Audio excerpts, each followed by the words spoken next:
That's what makes it work. How much you charge for that? Well, they send you the sneakers and I charge them 400. I stay busy with everything. So we got to work together to make it work. So I got to listen. It's go time. I hope it's go time for you. Membership or something requires you to get in there. Yeah, you have to.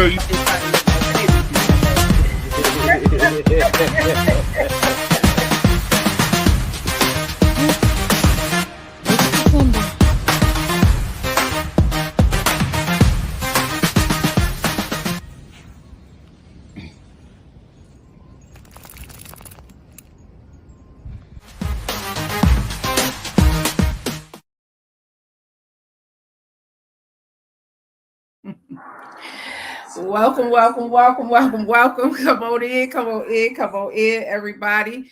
Grandest to you, bro. How are you?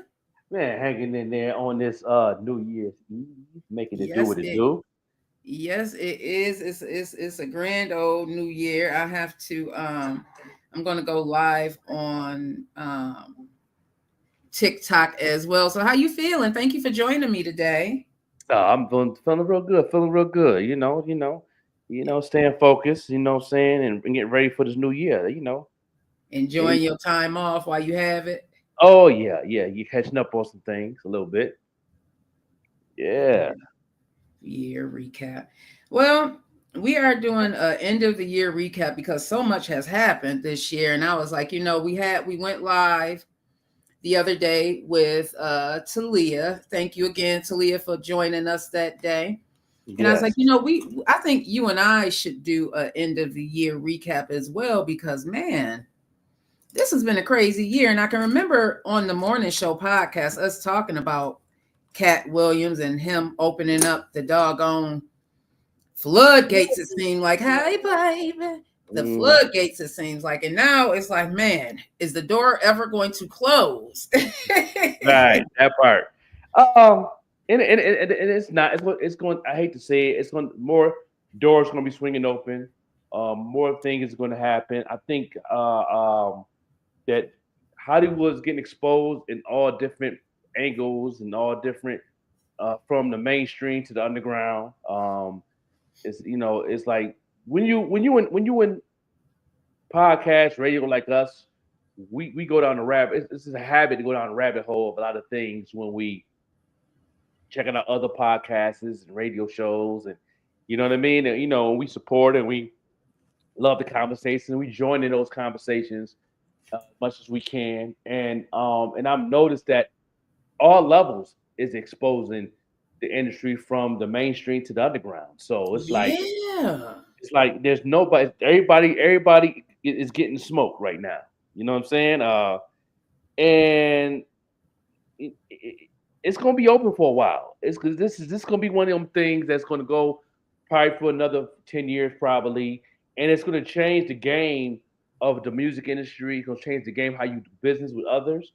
It's gonna change. It's gonna change a lot of things for a lot of these record labels. That's why a lot of these artists is selling their catalog.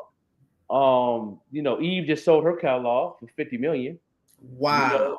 And she's on tour. She's gonna be on tour this summer with Nelly. But and then more people come to the forefront to sell their catalog. Like, you know what I mean?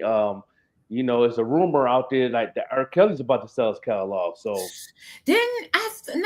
correct me if I'm wrong, but didn't Jay-Z purchase something from the catalog? And if there's in Grand Rising, everybody over here, Bridget, everybody over here, Hutchie on TikTok. This is the year-end recap. I got my bro over here with me, joining from the morning show, the pop-up show with the Joker. We got a lot coming back this new year, but I thought Jay-Z had purchased some of the rights. And if there's anybody out there that knows, if he did, let us know. But I thought he had. Yeah, I mean, he probably has. Because I know Jay-Z always, buying certain things. He's a businessman. So You know what I mean? He might have did, got his hands in a couple of the cookie jars as a businessman. I wouldn't doubt it. I wouldn't be surprised. Mhm. People like that, people like Shaq, like to congratulate Shaq. He's gonna be Bro, it's about to congratulate him. He's about to be a billionaire by May of 2025. I Uh do not know how many yeah, businesses he has. yeah. He's gonna be by, they say they're predicted by May of 2025.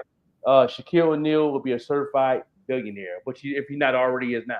So Wow. I'm going while you are talking about that, I'm going because I just saw this yesterday. How many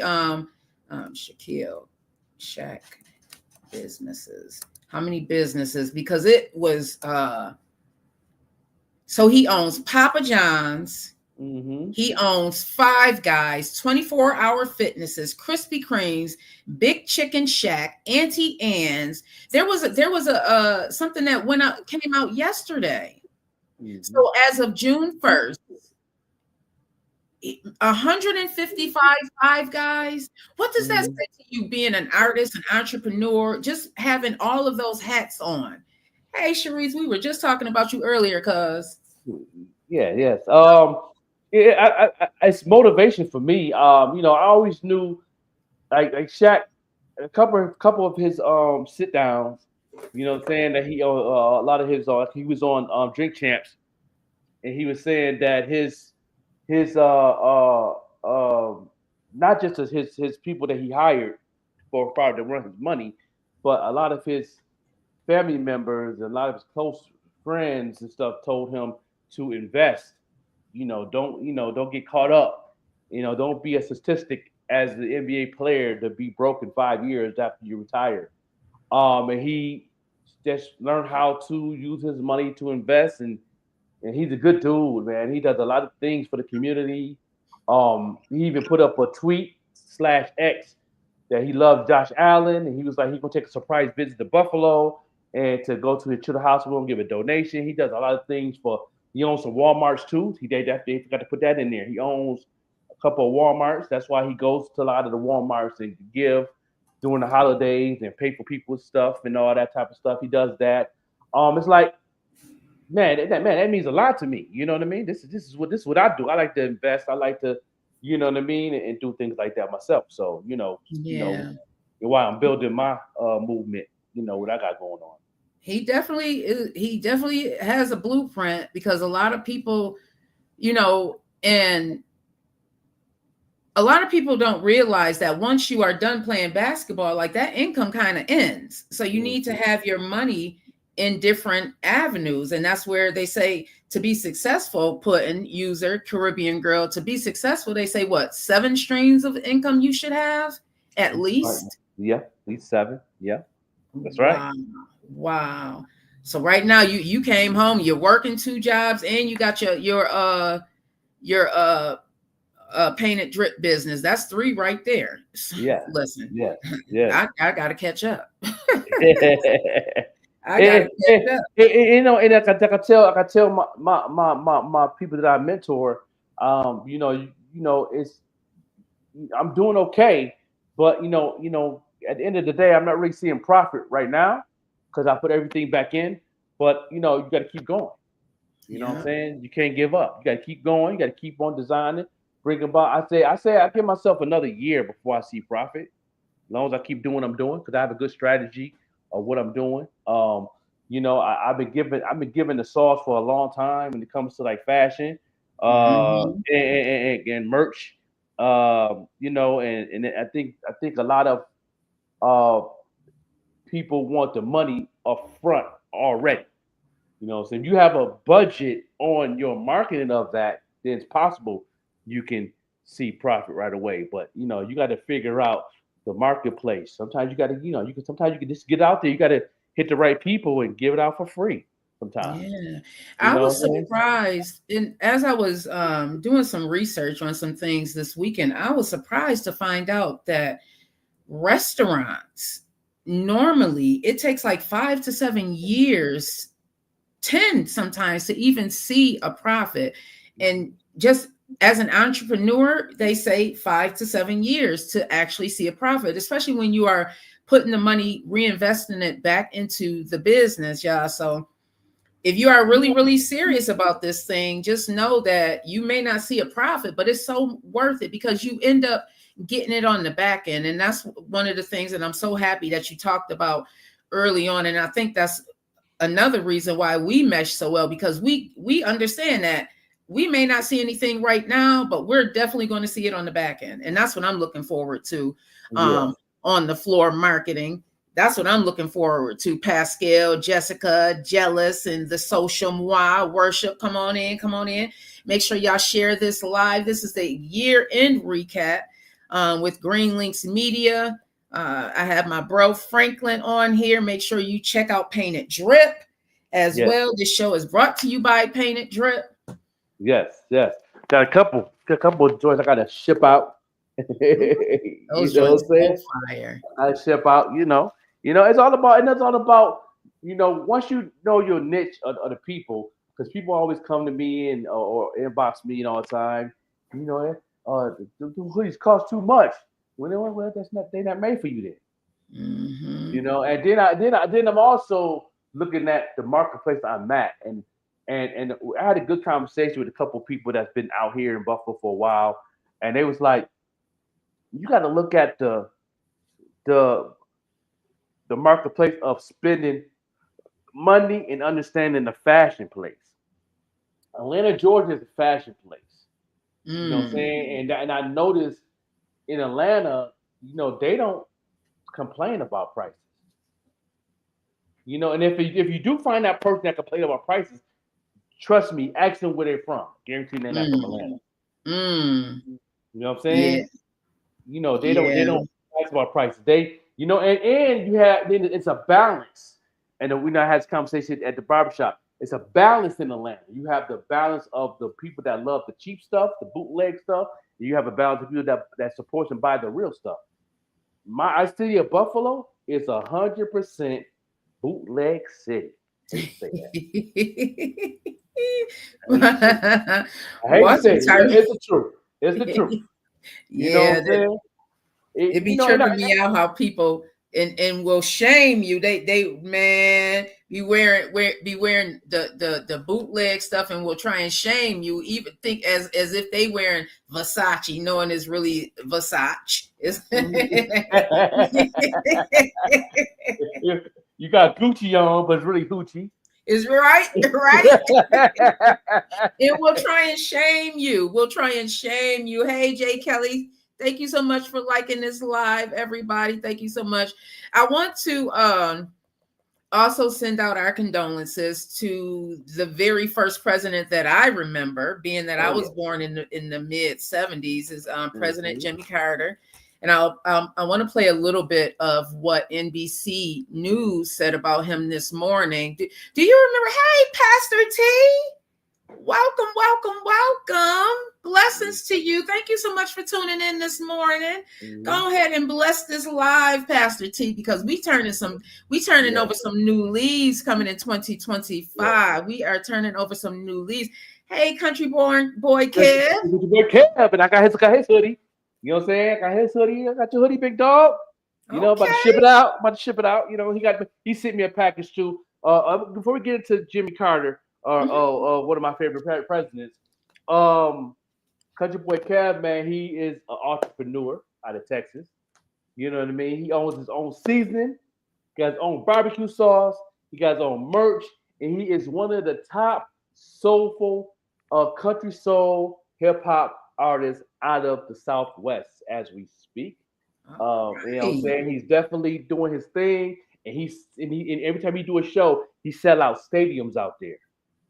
Yes, he sells out stadiums out there. You know what I'm saying? And believe Miss Arkansas opened up one of his shows doing stand up too. Also, when he did a show in Arkansas. Welcome, country boy Kev. We are revamping, so we may be reaching out to you. I'm trying to fill up the calendar for January. So starting January 13th, that week of January 13th is going to be the week where we relaunch all of Green Links Media. And on the Vet Green Show on Fridays, we're actually going to have it dedicated to creatives. artists, poetry people. I believe John Jiggs is going to be. I don't have my calendar in front of me, but I believe John Jiggs is the first guest that Friday. Country Boy Kev. So I'm going to definitely be reaching out to you because I want to fill those spots out. If you are a creative, I don't care if it's poetry, written word, all of that.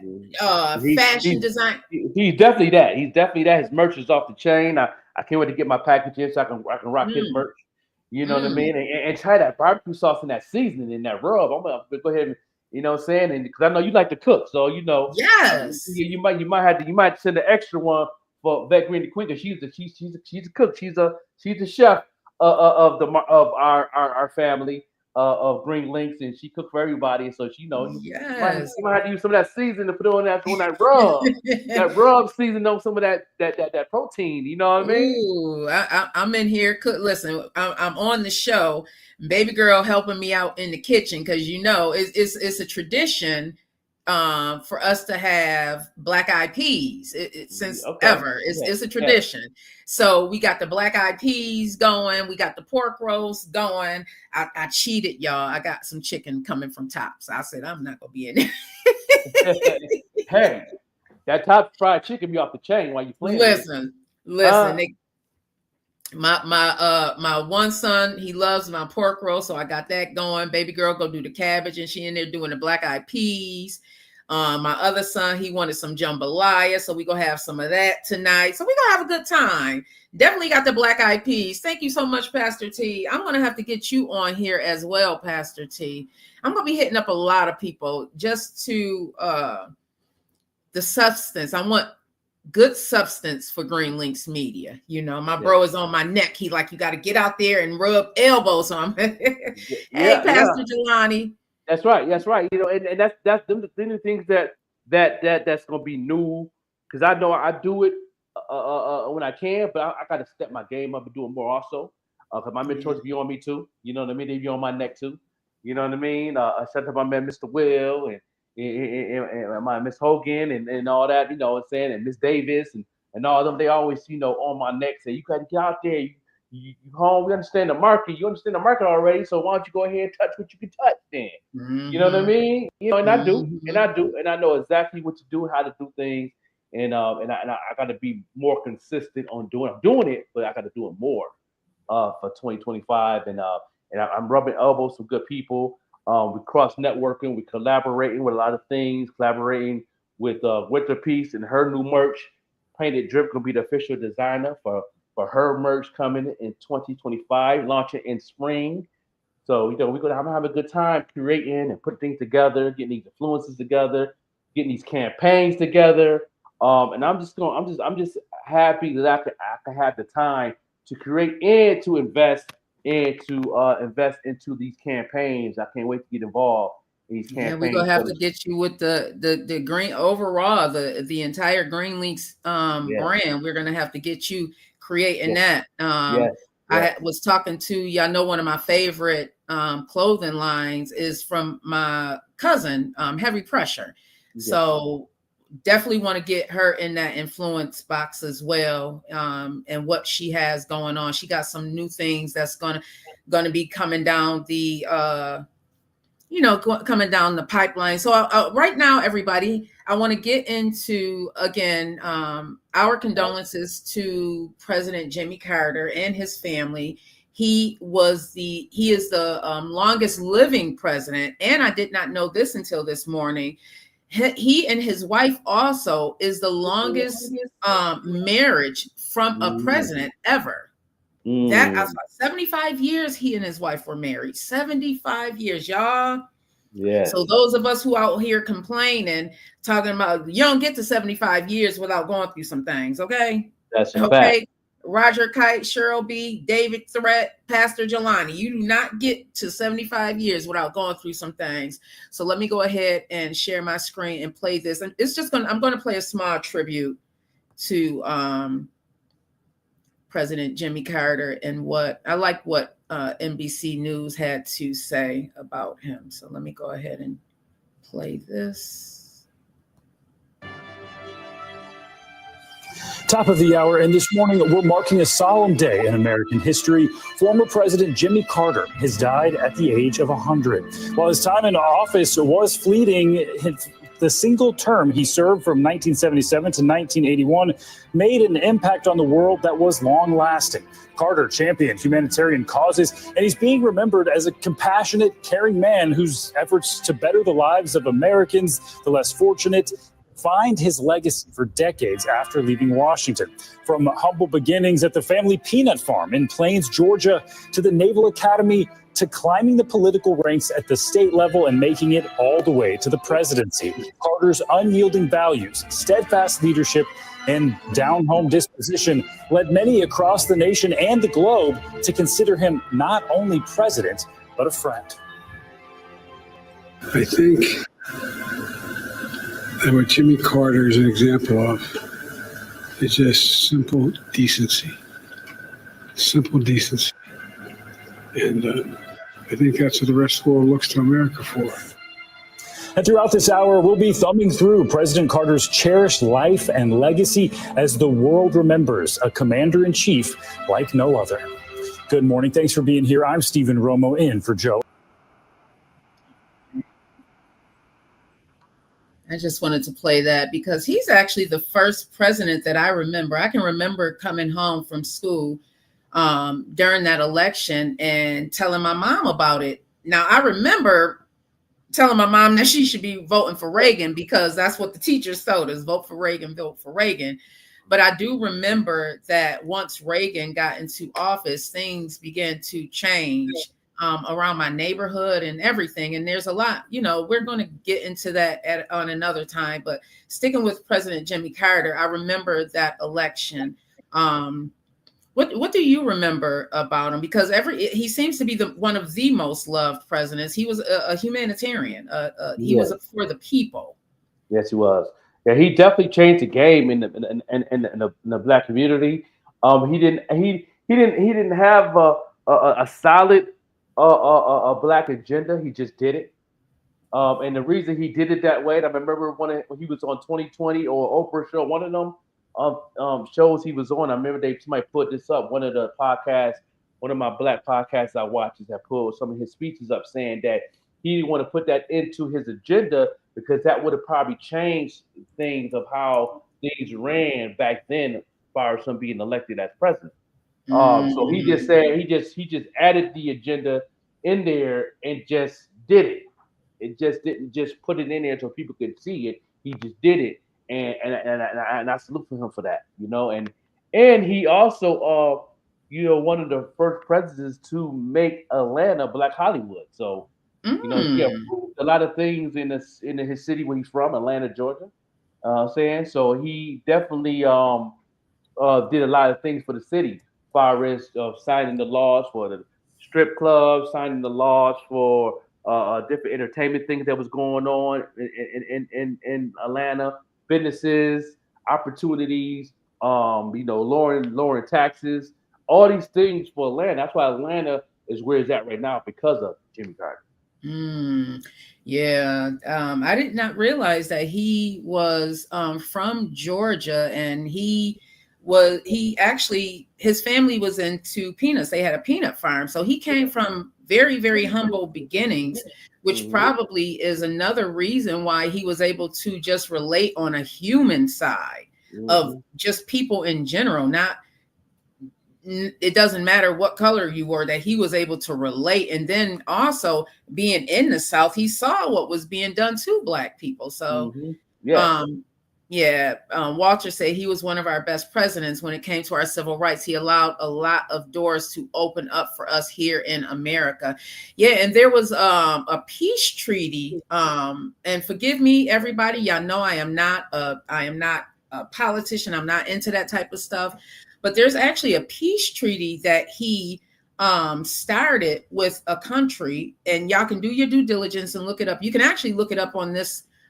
They talk about it in here. But it's still into effect. It's still in effect now. All these years later, it's still in effect now. Big Mike said, I was glad we got to do some Habitat of Humanity projects in the 90s. Okay, so was that he? Okay. Yeah, he Yeah, he brought that program into light. Yeah, Jimmy Carter, yes, he did. Yep, JD. yep, yep. Okay. Yeah, but I worked when I was in Baker Hall. We did a Habitat for Humanity when they had a big program in Buffalo. I don't know what happened to that, but I know it was real big in the '90s, and especially in the East Side. And we rebuilt so much of them houses and stuff on Tennessee. You know what I'm saying? And we volunteered, and but the government paid us to work. You know what I To mean? do To it. do an independent living program, and that's one of the biggest programs that came to the forefront. That was also Jimmy Carter who Mm. brought those things to the front for to help young black boys like myself to get an opportunity to get some skills. Yeah, Habitat, I remember Habitat for Humanity is still around, but doesn't it seem like there was a bigger push for it back then in the 90s? I know people who got homes built and still have their homes because of Habitat for Humanity. So it was a really, really good project still. Hey, Bestie, I see you out there. Yeah, they've been around for 39 years. Habitat for Humanity in Buffalo. They're saying it definitely got some people into being homeowners. Yeah, Definitely got people into being homeowners. being in the placement, I was in the back end. I was getting educated in so much other things that a lot of the people didn't have the opportunity to get involved in. Because back then in public school they didn't let a lot of things uh, open because of quote unquote a budget, Mhm. which at that time they say it wasn't there, but talking on a back end of things, being in a placement, I was hearing a different language. You know what I'm saying? And it didn't make sense to me. And to this day, I still have these conversations. Now, like now we still have a little issue in that area to where they say there's no funding, but it's there, but it's sitting there, but they can't touch it. How? That's my Yeah. question. We talked about that money that Buffalo was sitting on, and I still don't know what is going to happen with that money, but I do believe today is the day that they were supposed to have spent that $30+ million. So I may go live later, do a little bit more digging on that. I know I'm going to go live later on to talk about what happened at Mercy. And we can talk a little bit about that because this is the year-end recap, everybody. And I don't know about y'all, but I have family members that have been incarcerated in different prison systems, and some have gotten violated in different prison systems. I had an uncle who was in Attica.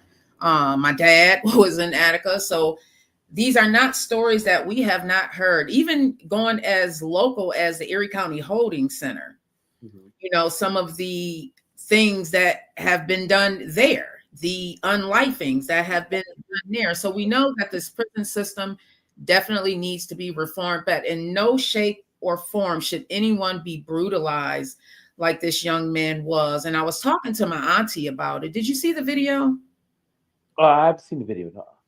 So I'm gonna pull it up, everybody, and I need to say I just want to get over the stuff because this is the highlight of 2024.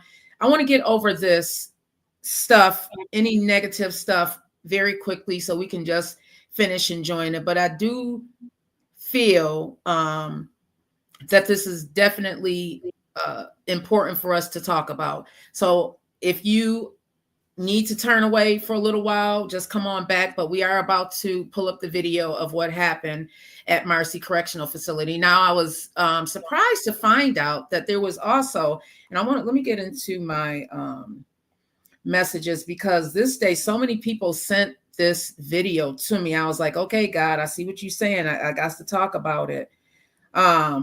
There's this blue wall of silence. I don't know if any of you are familiar with this blue wall of silence is similar to what we've heard of with the police, and at the end of the day, y'all, I can understand that they are supposed to take care of themselves. Hey, Bam Fam. And a lot of times your coworkers become your work family because you're with them a lot of times, and you're supposed to be, it's a family, you protect your family. But some of these people were brutalized. I mean, that things were taken from them. They were raped. Men, Yeah, they were great. All right. So let's go into this one about Robert Brooks. I'm going to bring it up. And again, if you need to turn away, please do, because this is definitely troubling. Definitely troubling. For a video. You definitely need to be talked about. That's for sure. I've been incarcerated a couple of times, but and also I'm gonna say this too, and I was talking to my son who was incarcerated too, and I told him, I said, when you have integrity and you speak in your mind and your truth, it's possible you might get on life.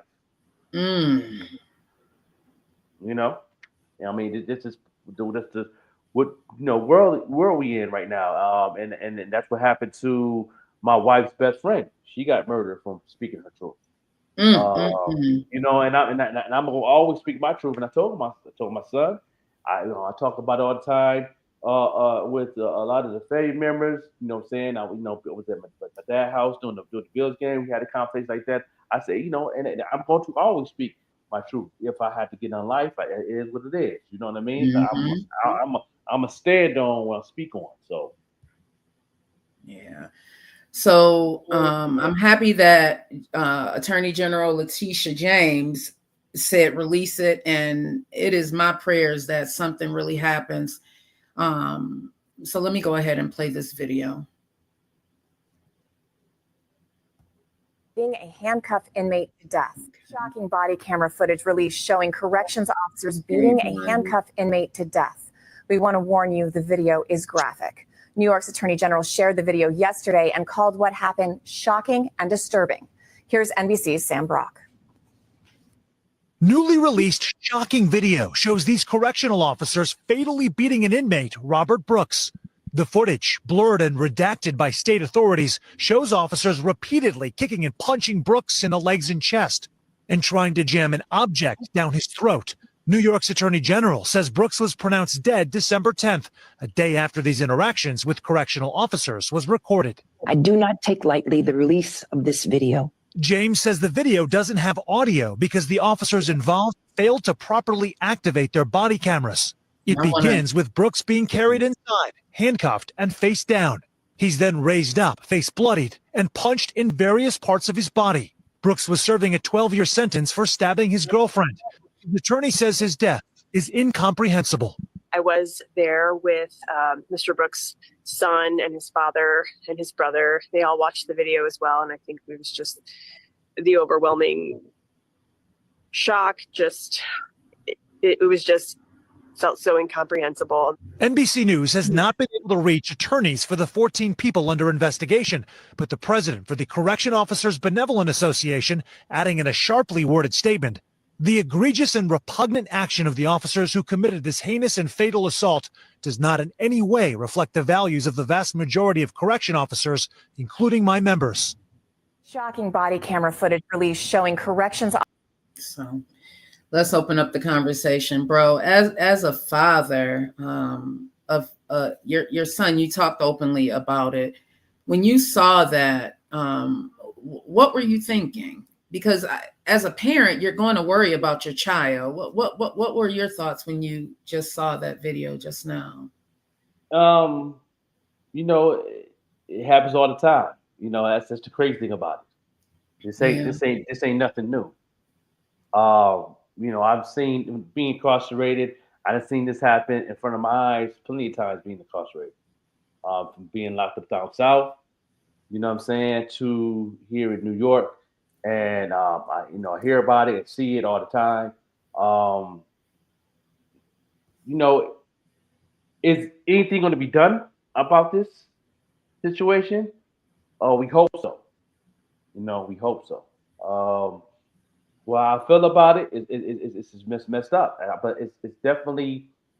I hate to say it, but I'm immune to it because I see it all the time when I was locked up down south. So, it's like and it didn't me being am I fearful? No, I still speak my truth, and I think I tell young black men. You speak your truth, you got to be prepared for those things. I got to be prepared for it. You know what I mean? Because I don't know, when I speak my truth, when someone would unlike me. You know what I mean? And I speak freely. And if I go that way, I left standing on something. Like Martin Luther King left standing on something. Malcolm X left standing on something. JFK left standing on something. You know what I mean? And I keep going on and on. You know what I'm saying? A lot of people got a life standing on something, and to me, that's what's up. You got to talk about it. I want to read some of the comments that we have over here on TikTok, and then I'll go into the ones we have over here on Facebook and YouTube. I also want to bring light to, this is an ongoing issue, like Big Mike said over here. He also said, if you're not ready to lay down for the truth, keep your mouth closed, and that this has been going on for decades. Now, there's been another incident, and we don't know what happened to this young man. So a man has been injured in state prison and is now brain dead, and the state is investigating. The State Department, you can go on Syracuse.com. Thank you, Auntie, for sending me these articles. So what Syracuse.com is saying, Marcy, New York, the State Department of Corrections and the Community Supervision is investigating an incident at Mid-State Prison in Marcy that left an inmate badly injured. Edward Schultz, 22, was transported from Mid-State Correctional Facility in Marcy to a hospital on December 17th. So this happened December 17th, y'all. That incident happened December 10th. Now, I know you guys are probably like, well, that's Mid-State and that's Marcy. It's still within the same district. You get what I'm saying, bro? It's still within Marcy. So this is ongoing. One is at 900 Old River Road. The other one is at 9005 River Road. Now, the issue is that two of the officers in prior incidents have already been declared like they didn't do anything. As if they did not do anything. And this is so problematic, y'all. And it worries me, because we think, okay, a person does a crime, then you need to do the time. But while you are there, what rights should you have? I don't think anybody should be brutalized like that. I just do not think that that's right. And it happens so often, especially in the 90s. We spoke about this. I can remember when I was a young teenager, young mom, even before I had kids, the guys who would be standing on the corner in my neighborhood getting beat down, like literally getting beat down. And I talked about this one incident where there was a young man, and he wasn't even an adult, and he ended up in a hospital, y'all. He ended up in a hospital, and I talked to his mom a couple of years about this and asked her, well, what happened with that incident? Because I was young at the time, and I was not becoming vet green. Nothing was done. Nothing was done, y'all. Do you see that or hear about that often, bro? All the time. It's a regular conversation. It's just a lot of people ignore these things. You know what I mean? Nobody talks about them on a regular. And I believe a lot of these things are going to open up in 2025. You know what I mean? From the system of being locked up, the feds to city jailhouses to the medical system. It's going to get worse. It's going to be more talked about. And 2025 is going to be different. In that realm that we're talking, but also 2025 is going to be different on people elevating too. So it's going to bounce out. 2025, it's going to bounce out. But you should be ready for your mental for this. This is important for y'all. Your mental got to be in a certain state of mind to where you can be all right while you're here and dealing with what's going on in your surrounding areas, your life, your family, and friends, and all that. It's like my daughter's in the medical field. You know what I mean? And I had conversations with her, having conversations with her. Like, this medical field going to get crazy. With your daughter who just that was another episode that we talked about on the Morning Show podcast, how a lot of the healthcare field, like mentally, you have to be in a really good place. You have to make sure you're okay. There was an incident, I believe it was this year, that happened or late last year, where the nurse unlifed herself, dealing with this stuff. And I'm glad you said that. So let me just read what's on Syracuse.com, everybody, because one of the issues is that 2 of the New York prison guards that were involved in the Robert Brooks unlifing are part of a larger beat up squad, the lawsuit claims. This is being reported by Syracuse.com, everybody. And if you go on there, there's actually a photo of that shows gashes on another inmate's head. There's a picture on Syracuse.com.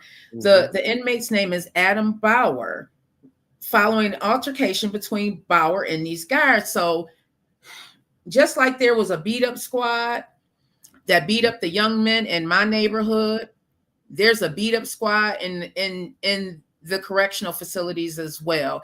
And it's not talked about a lot, Bam Fam. It's not talked about a lot because it's like once they're in jail, they're forgotten about, right, Miss Chili, Valerie Owens? Once they're in jail, they're forgotten about. There was an article that came out about Erie County Correctional Facility. No, it was the holding center where they felt like they were not being treated right. And then you talked about some of the food, that's not even for human consumption. So what are we doing here, y'all? What is going on?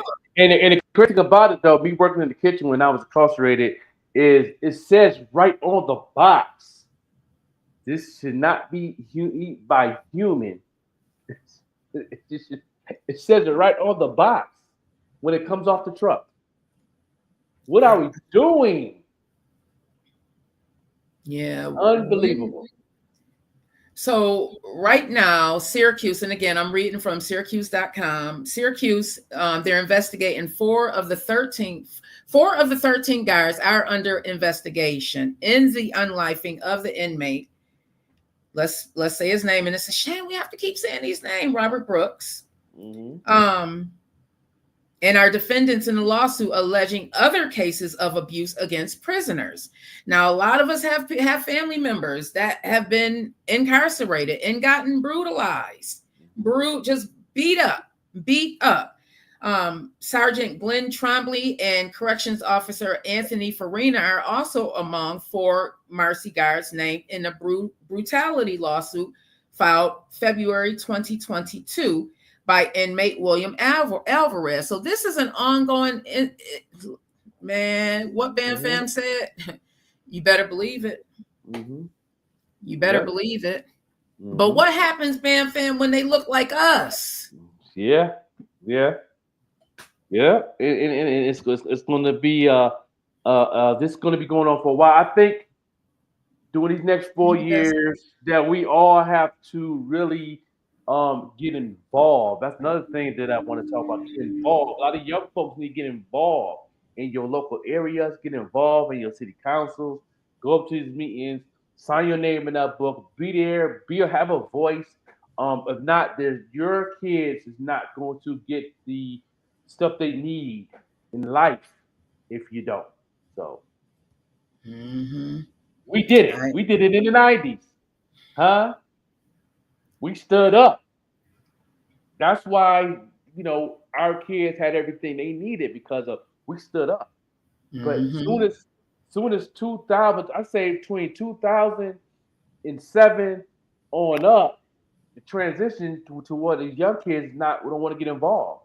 Because when we was coming up, the young folks got involved with the Block Club program. They got involved in speaking their truth and their voice and open up these rec centers and stuff like that, and these programs, summer programs, and everything else. We spoke up on that. It ain't up to us. It ain't up to it, because I see everything that's going on in my city of Buffalo. Every council meeting or every gathering is nothing but the people our age from 48 on up is sitting in there.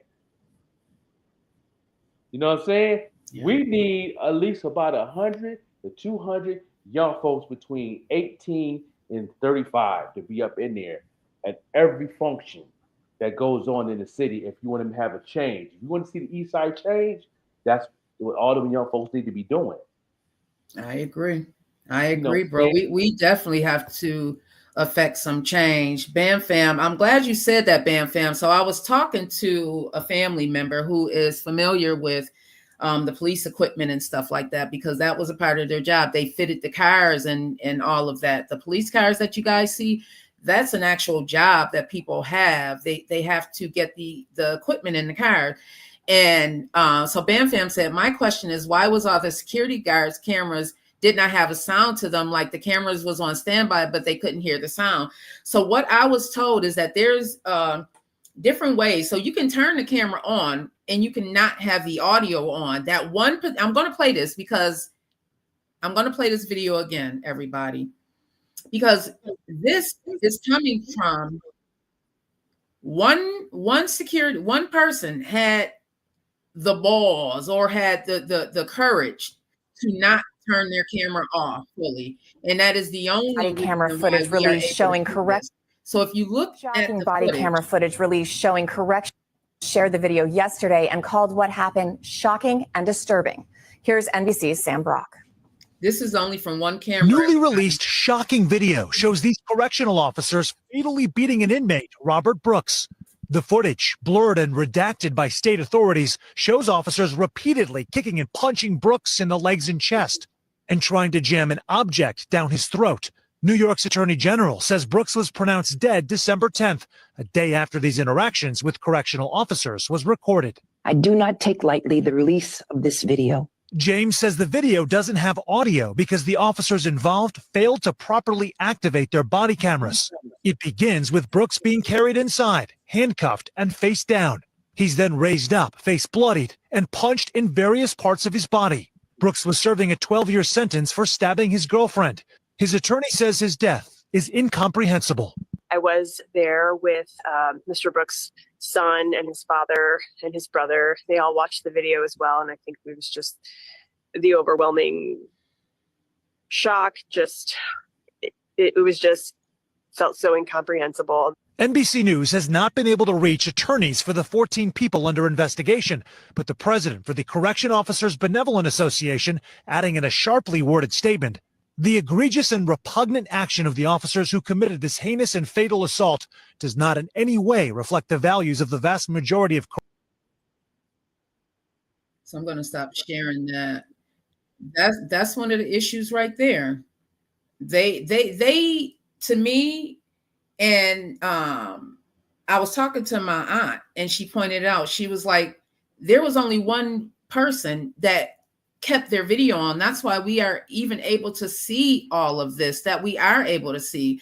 So Bam Fam, that tells me right there that it's some that's going on in these correctional facilities, and a lot of them are game to it. A lot of them are in it. And I understand that everybody in prison aren't going to be model prisoners. I get that. But at the same time, y'all, when did humanity just not become a thing? We just have no regard for a human person anymore. We have no regard. I don't get it. And I know they deal with a lot. I have family members who are correctional officers, and I know y'all deal with a lot, especially women deal with a lot. Mm-hmm. Mm-hmm. But I still don't think that this is so unnecessary. Yes, it is. Yes, it is. But we're hoping that, people will fight on this, come together on this all across the world, and continue. And the problem with us people, our people, is we're not consistent enough. This is going to continue happening if we're not consistent, especially the young folks. We're going to do what we do in our age bracket, but it's up to y'all young folks need to come together. And that's where it's at. As long as y'all don't come together and we come together in our age bracket, nothing's going to be done. It's going to keep happening. It's going to get worse, and it is what it is. Yeah. Put this in the real. That's a fact. Listen. So we're going to move on. Well, Cat Williams, hey, Auntie. She said, I'm talking to people about this. Yep, she's the one that was telling me, I'm talking to people about this. Some asked, what did he do? It doesn't matter. No one deserves that. Is that the mentality of people? What is this world coming to? That too. And that's something that I was talking to Auntie about, because I was like, okay, he was incarcerated for unlifing his girlfriend. But does that mean that he should be brutalized like that? And even the nature of how they beat him, does that mean that he should be brutalized? He's still a human life. He's still human, you know. And a lot of times, unfortunately, when it comes to Black and brown people, they focus more on, you know, the negative aspect than this was a human life. A lot of times you'll hear about the negative things. They even tried it with George Floyd, you know, to try and make us say, oh, he deserved that. No one deserves that. No one deserves that. And if you are a parent, like he's still somebody's child, if you are a parent and you see this happening, it is a cause for concern, especially if you have a child incarcerated. You know what I mean? I just cannot imagine what this family is going through right now, because no one deserves that. Bam Fam said they always say that until they get caught on camera, all correctionals are not bad, but most of them are, the majority of them. That's right. That's right. And even if you have the good ones in there, you're still bad because you're not pushing the issue to change it. You're allowing it. Yeah, you know. So you know you just as bad as the one that's corrupted that you're in that same office with. You know what I mean? It is what it is, and I speak my mind freely. You know, when I was incarcerated, I spoke my mind. I told the truth. And you know, and it is what it is. I got locked down for it. But hey, I stand on it, and I stand on it today. And my son is the same way. You know, he's learning from dad. You know, but you got to understand and understand that, you know, yeah, you can get on life standing on your truth. You know what I'm saying? A lot of people want to sell their soul so they can stay alive more. Like, come on, you know what I mean? But they see things is happening, and then they don't want to say anything. Like, come on, man. Nah. Auntie said, we had an uncle who told stories. Our family came from Alabama in the 1930s. Have we not learned anything? And we know what they went through back then. A lot of our families right now, if you are living in the North, chances are you're living in the North because your family had to escape this type of persecution down in the South. This was being done all the time. You can be in there for any old thing. You can be innocent, and this was being done. This has been an ongoing thing. Bam Fam Sam is just like when those all 5 Black officers beat the Black dude up on camera, but their cameras was on with the voices. Yeah. Thank God for cameras, y'all. Thank God for cameras.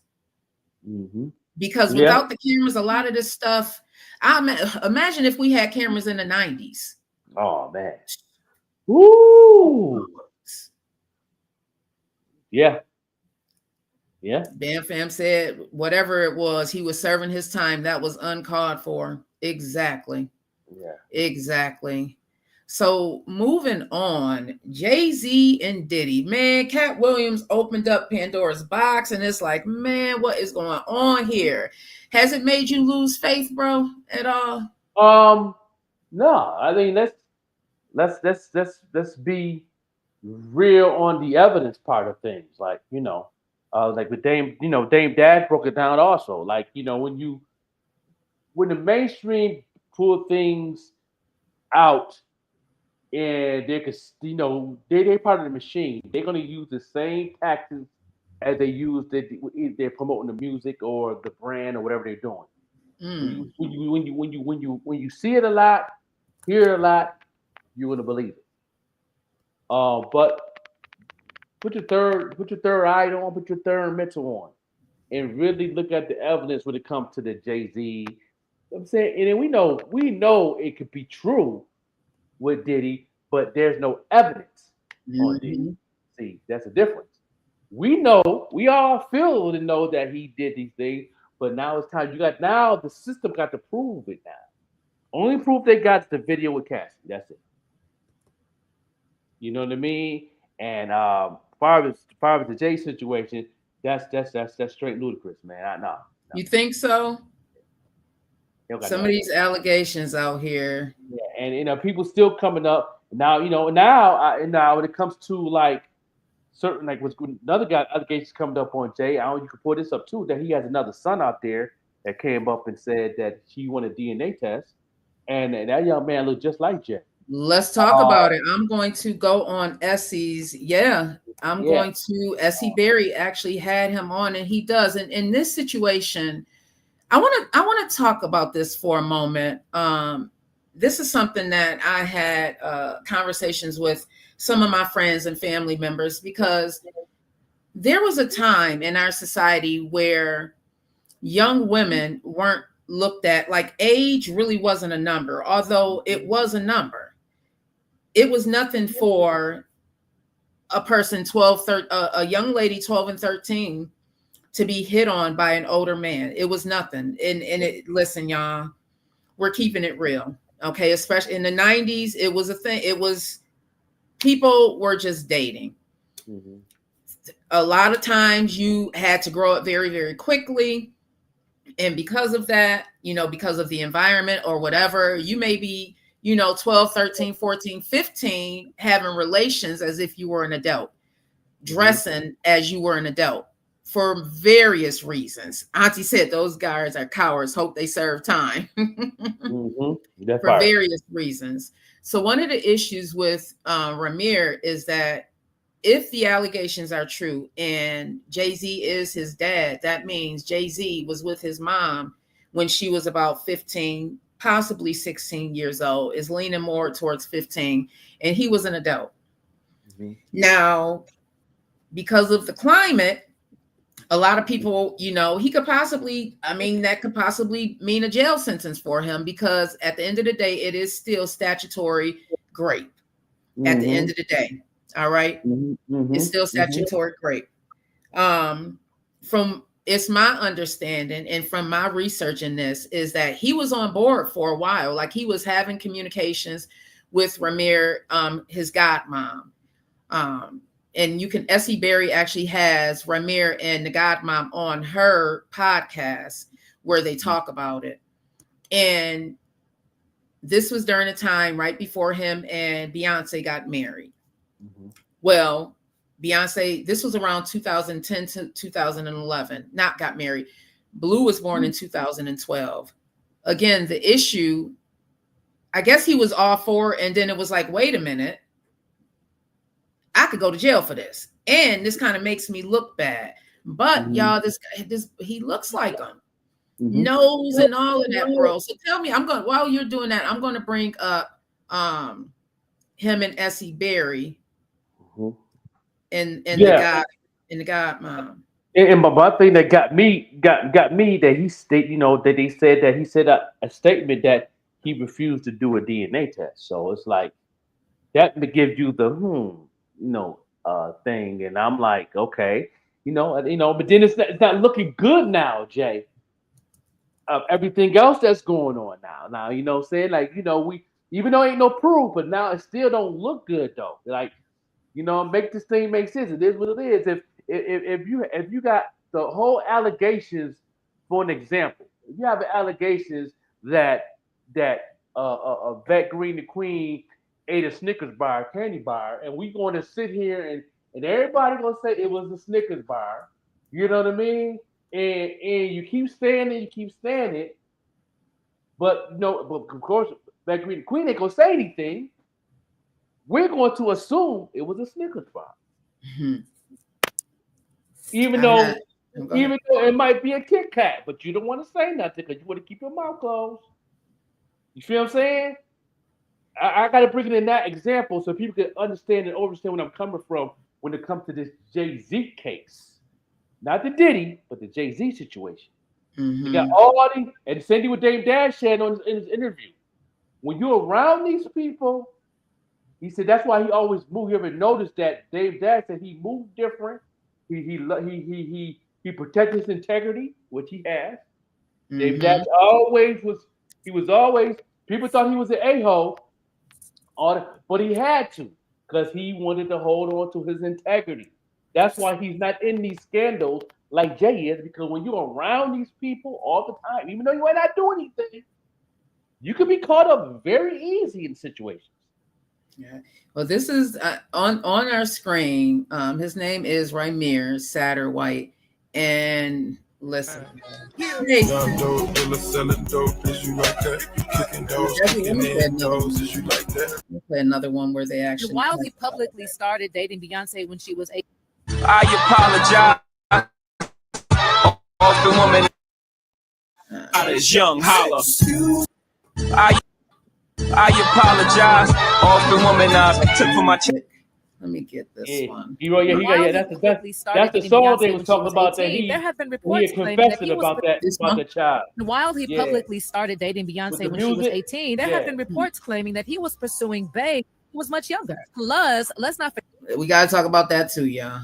how he is reportedly the biological father to one Ramir Satterwhite. Apparently, Ramir's mother, Wanda, hooked up with Jay-Z in 1992 at his aunt's apartment in Brooklyn, New York, after Jay first picked her up in Philadelphia. And the story is that they used protection, but it failed. And other than a visit from Jay 2 weeks later, they never saw each other again. And she had no idea how to contact Jay. Ramir claimed he was first told by his mother that she believed Jay-Z was his father when he was around 8 years old. So According to much Ramir, Jay-Z has been using his wealth and power to avoid taking a paternity test. And he revealed how he was denied a fair hearing in court because of legal mistakes and malpractice. He's even gone for his own lawyers, accusing them of colluding with Jay-Z's legal team to help him get out of taking the test. And while he publicly started dating Beyonce when she was 18, there have been reports claiming that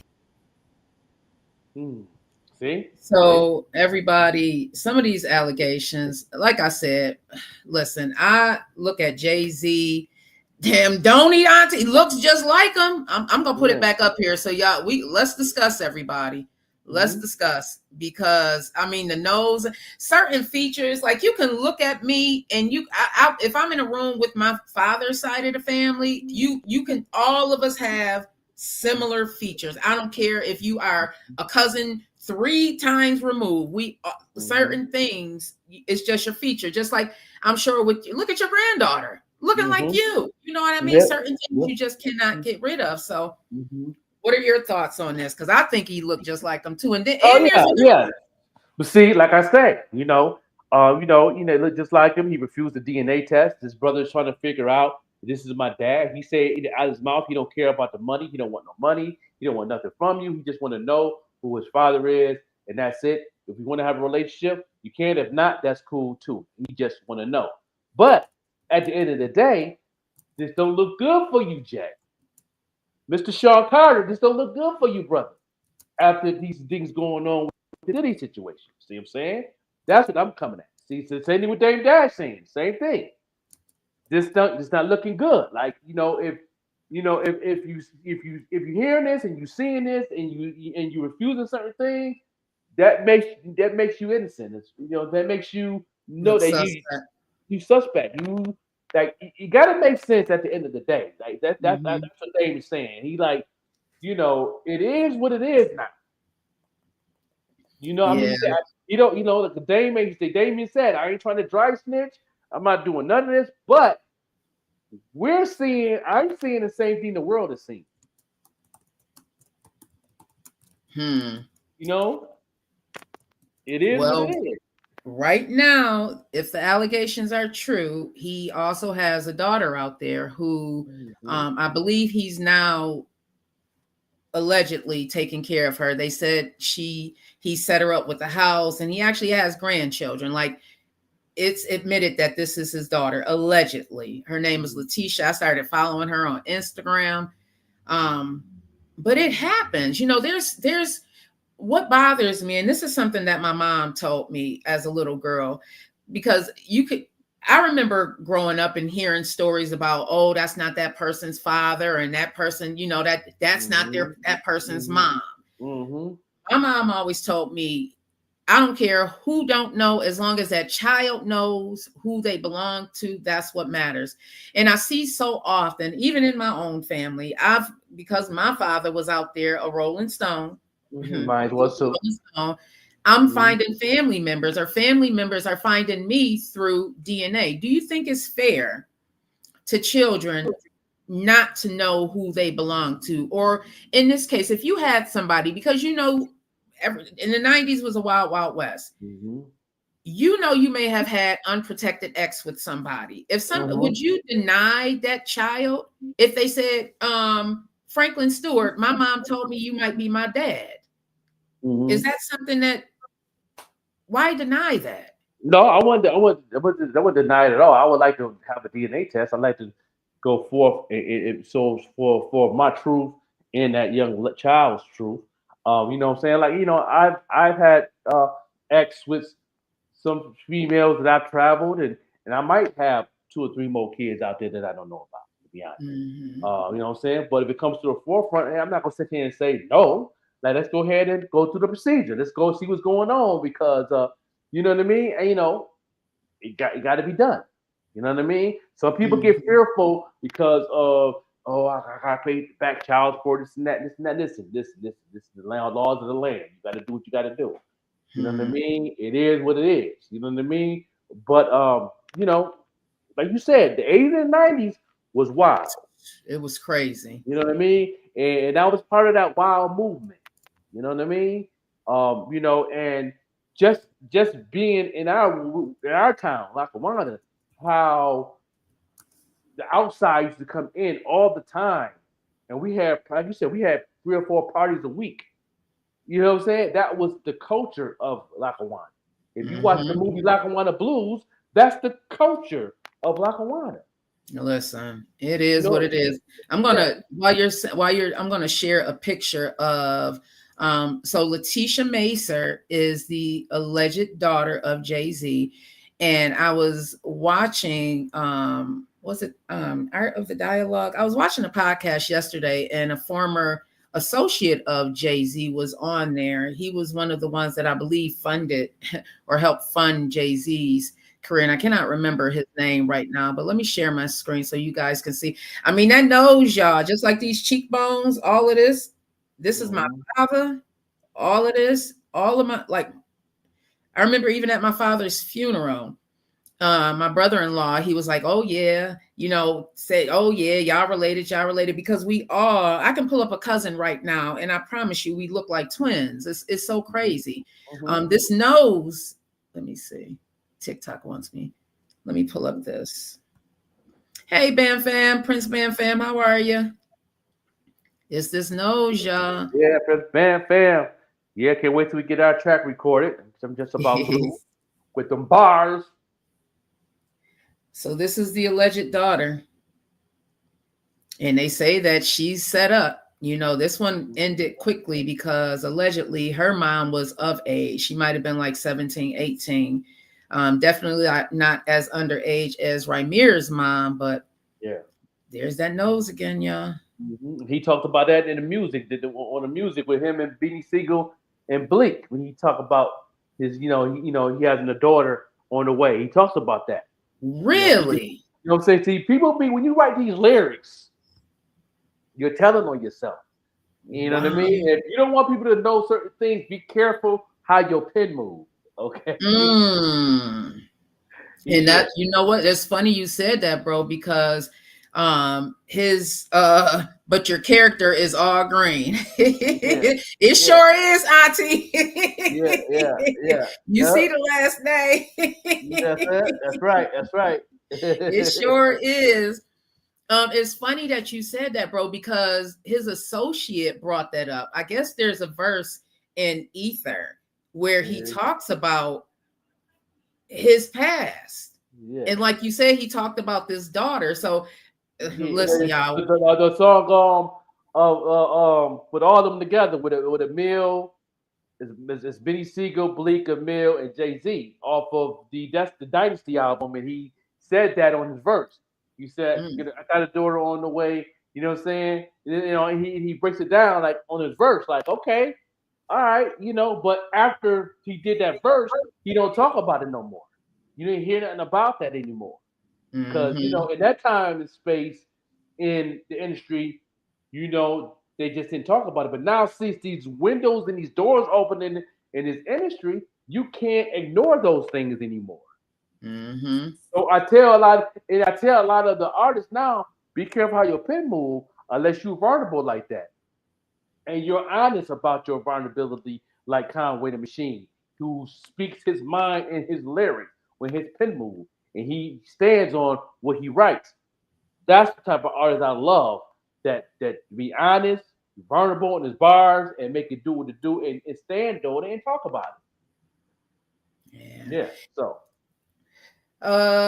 did he do it or did he not? How much did he do? How much did he do? Like I said, I go right back to what I said before. Like, we all feel the same way. Oh yeah, some people in the industry, people outside the industry. Yeah, he did these things. Nah, he did these things, but do we have the proof? No, you don't have the proof. There's no proof. He would not go to jail. He will win this trial, and he's gonna be time served off of the video Cassie because his trial gonna go on probably for another year or so. You know what I mean? And he's going to win because there's no proof. But he's going to throw everybody else under the bus. He's been planning this since the 90s. Evil troll. That's an evil troll, Diddy, that you set everybody up all these years. And you know what I'm saying? And I'm going to say this live on the show here. You know what I mean? The first person that's going to get knocked off is going to be Aaron Hall from Guy. So you think so? Do go down that rabbit hole on Aaron Hall. I know something. Aaron Hall, they pulled up an interview that Aaron Hall did on a podcast. I cannot remember the name of the podcast, but they put up in that interview where he talked about Diddy saw him having relations with someone. What's crazy about it is because that goes into some of the allegations, because that person that he said that she's one of the claimants. She's one of the claimants. So there's so much out there. Auntie says sooner or later the truth will come out. He did it. R. Kelly, yes. And then they're saying, okay, R. Kelly and Jay-Z did all of this business together. How did he not know that R. Kelly was into the young women? Okay, let's get into that now. That's all this stuff is on Google right now. That the time they was on tour, and you remember that he was scheduled, Jay-Z and R. Kelly was scheduled to come to Buffalo. You remember that? And they canceled the tour. I remember the tour was canceled because Jay found out about things he was doing and he didn't want to be a part of it. But they didn't talk about it back then. We thought that they was arguing about something about money. People say it was money. People talk about because he didn't put certain songs that he wanted to perform and he wanted to use his band and R. Kelly had his band. It was all these other little things they were talking about. That was not all this stuff they were saying back then have nothing to do with none of that. It was because Jay found out about he with the little girls and he didn't want to be a part of it, so he just left quietly and never showed up. And then that's when R. Kelly sued him and all that, and he paid it off, and it was that guy will always be bygones. You know what I mean?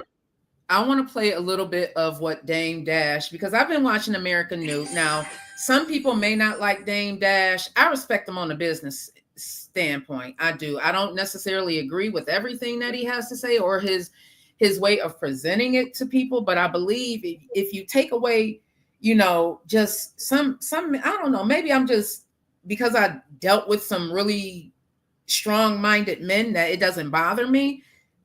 But if you remove that and just listen to what he's saying, you can really learn a lot from Dame Dash. So I want to play a little bit of what he's saying on his latest episode. American New is the name of the network. Yes. I respect the fact that he's out here rebuilding himself again. Yes, you know what I mean, bro? He's doing an amazing job. He's doing an amazing job. Okay. Like he's out here rebuilding himself again. So big shout out to Dame Dash. I'm not one of the haters. I think that on a personal standpoint, I can, just because Dame Dash is one to kind of blow up, like I get it. Yeah. Back then I didn't. Being in the corporate side of things, of being signed to Sony and Universal, and really being behind things. But I seen a lot of things, I heard a lot of things, but I didn't ever understood of what he was coming with and why did Jay and him broke up. Now I understand. I get it. Because he didn't want to get involved with anything that had to do with the mainstream movement. Yeah. He was independent DIYer before it was an independent DIYer, in spite of being part of the machine. He was trying to restructure the machine. He tried to rebuild the machine. They didn't like it, but they let him. They deal with the toleration of him because the money was so good. They looked at the green and the money was good, so they let a lot of things go, let a lot of things slide.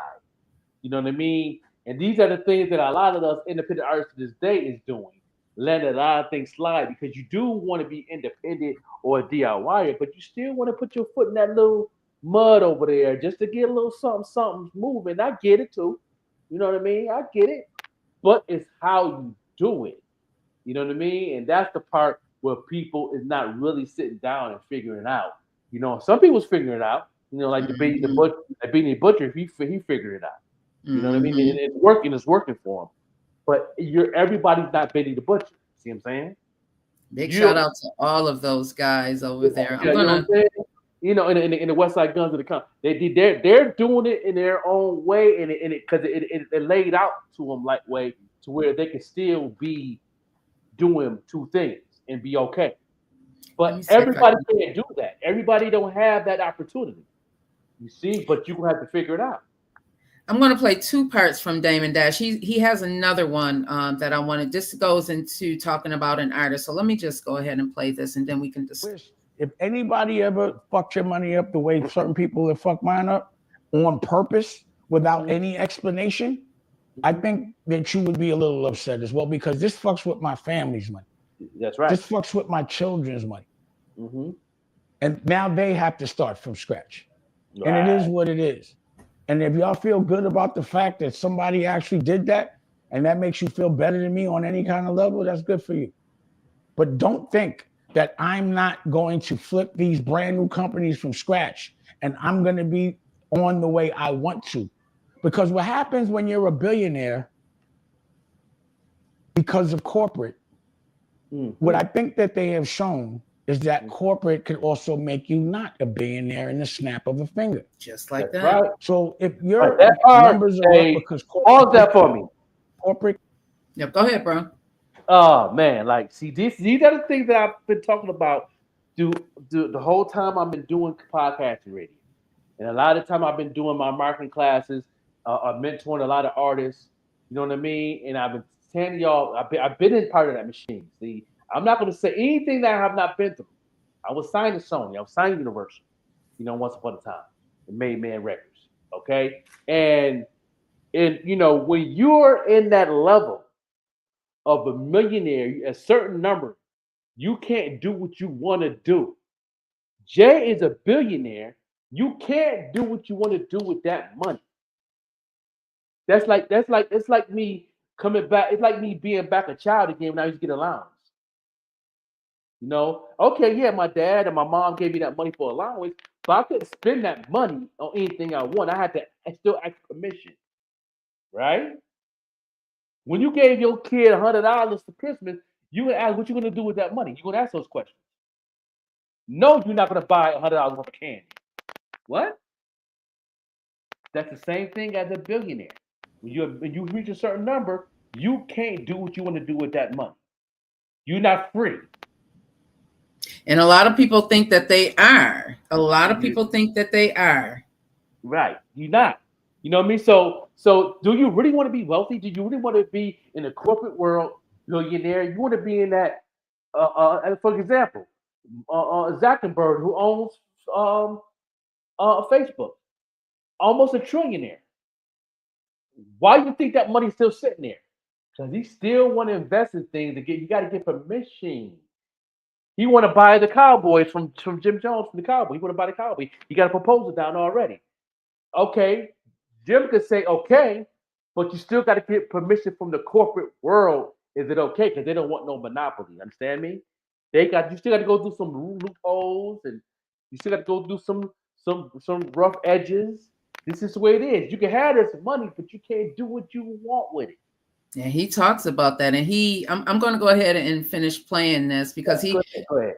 I love that you have taught this on the morning show podcast, the pop-up show with the Joker podcast, and all of that. Damon Dash continues to, I mean, he gets a lot of flack because of it, because again, I think sometimes it's his delivery. Some people can't take the abrasiveness in his delivery, but it's if you can look at it as abrasiveness or passion, everybody. Right. You can look at it both ways. It's definitely a passion. You could actually say, I'm not funding your shit anymore. You no longer have a deal. And that guaranteed volume of money that you were getting, you no longer get. And now you're not a billionaire. And I don't want to be in that position that if somebody makes an accusation about me, that they could turn my lights off. Because people, when you're famous and you're a celebrity, especially if you're talking about you got money, you become a target. That's right. And again, I'm not going to sit here and defend homeboy or say none of that shit. I don't know if he did it or not. I'm not getting involved in that. But I do know it does look like he's being targeted. Yeah. We can stop. I'll stop sharing that one. There's another one that I wanted to play. This is why it is difficult or challenging for me to even talk about these things, because at the same time, we are in the entertainment business and we are built in this business. We are built in Greenlinks Media. You got Painted Drip, all of that. The Joker, even on the artist side, these are cautionary tales I'm looking at. Like, this is really a cautionary tale of what you can expect. And if you go into some of the other videos that Dame Dash, he actually talks about that. Like, man, I'm glad that I got this far, because that's right. Man, this is what's at the top. Like, it's and even West Side Gun, a couple of interviews had talked about a lot of people in the mainstream industry hate West Side Gun because why? Because he can move how he moves, and they can't. They got more money than him, but he's in a different bracket with his money than their bracket and the money, and he can move. He can still move as an independent DIY artist in the wrestling, in the merch, in the music. He can move a little bit different, and they don't like that because why? They can't move like that. They can't get up and go like that. You know, they just can't get up and go on a private plane and do something, even though they got the money. What we also saw this year, everybody, is a lot of these people that we look up to. I want to play another segment that Dame Dash said as artists, because if we're being honest, a lot of times when you're an artist, the money is being funded from wherever. Okay. And what we've seen, if the allegations are true about Diddy, about Jay-Z, and even as far as Lil Durk and Young Thug being in it seems if you are going to be in the streets, just know, like Dame Dash said here, that they are watching you. So let me go ahead and play this, and then we can talk about this, because this seems to have been the downfall, because it's just like a drug is a drug. I've been told that the streets is one of the strongest drugs for a lot of people still out in the streets. Right. So let me go ahead and play this. But this is something that everybody needs to understand and understand when you want to get to that level. You know what I mean? What type of artist you want to be? That's the first question I ask when somebody come to me and ask me, can you be my manager? And I ask them, what type of artist you want to be? What level? You want to be corporate? You want to be independent, or you want to be DIY? So them the levels. Which one you want? You want to be Nicki Minaj level? You want to be Griselda level? Or you want to be Tech Nine level? You know what I mean? You know, and know what comes with it. Yeah, you know. So then when they say they want to be the Nicki Minaj level, then I was like, well, doing that. This I tell a lot of artists, you got to start from scratch. You got to start from the bottom up, because now you can't do all the things you're doing right now. If you want to get the Nicki Minaj level, you can't do what you was doing. You got to change up on how you record, how you say things on the record, how it's mixed and mastered, your image. You know what I mean? Your different poses you use in your pictures. I mean, everything got to change. You got to start from scratch. if you want to go to that level. You can't keep doing what you're doing because you're moving like an independent artist / DIY right now. You know? So, yeah. Let me go ahead and play this. So, like, I know when I had certain artists and I saw them and heard them, like the first thing I tell anybody that might look like they're still in the street is, if you're next to me, you're hot. You cannot talk about anything you're doing in the street. And I wonder, is Todd going to give that kind of support? If he has to go, because I really don't know what's going on. And I just wish that it would stop, but I just hate that they benefit so much from it. That if you look at where the money's coming from to fund certain things when it actually happens, it's from the record sale. All the problems that are happening is because you're putting someone from the street in front of a camera, and that person may disrespect someone from the street. They get in front of a camera and they react like they're not in front of a camera. Mm-hmm. They're going with their instincts based on where they grew up and their environment. So, like, I know. That's right. That's right. That's right. I put a post up because I saw this happen a lot. And even in my own life, it's like sometimes you have to, depending on where you want to go with what it is that you're building, you really have to let some things die off of you. So I know LaQuisha is somebody that LaQuisha want to take it to the streets. Mm-hmm. You know, LaQuisha is the one from the projects that do project, you know, got that project mentality that just, it is what it is. But I can't have LaQuisha running Green Links Media. Like I said, the 92, 93 Franklin can't run the marketing business and be behind Green Links Media, do Paint and Drip, none of that. The 95, 96, the 98 might have a position. You know what I mean? But anything after that, nah, bro. Gotta let it go. You gotta let it go. You can't even sit at the table right now. You know what I mean? So, but you know, let me say this too. You can be a DIY or independent on anything you're doing and still have a mentality as a corporate mentality to be professional as you're moving as a DIYer and still be a DIYer, which is do it yourself independently, but still, because you still want that door to be cracked open for corporate to peek in and say, you know, when they start asking you questions and send you emails, when they start knocking at your door, ringing your phone, like I've been getting my phone and my email knocked at the door for almost 6 years now. You know what I mean? Because they see what I'm doing. They want me to be a part of something. And I'm like, you know, then I tell them what you got, throw it on the table. And then I give them what I want. Then they're like, I don't know, Mr. Stewart. We don't do that, but we do this. I'm like, well, I can't do business with you. You know what I mean? But they still have a check sitting there with the contract. Like I said before, I still have 3 contracts from record labels that's still in my briefcase to this day that I haven't even signed and nothing. And still got the check. You know what I'm saying? You definitely gotta. I would tell anybody, just know what you're getting into. If I were to sum up my entire 2024 as it relates to the people in the entertainment business and the people that I looked up to, is that it is definitely a cautionary tale.